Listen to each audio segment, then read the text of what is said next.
म्हणजे माझा एक भाबडा समज होता की शिक्षण जेव्हा लोकांना मिळतं तेव्हा अर्थातच हे प्रश्नातून हे सामाजिक परिवर्तन होत राहतं. पण हे दुर्दैव आहे की ज्याच्यासाठी सावित्रीबाईंनी एवढा त्याग केला त्याच्याचमुळे तर तुम्ही एक महिला आहात, मी एक महिला आहे, पण आपण सावित्रीबाईंमुळेच शिकलो.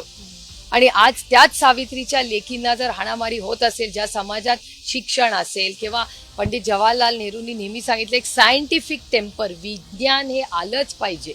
तर विज्ञानाच्या बेसिसवरच हा देश उभा आहे.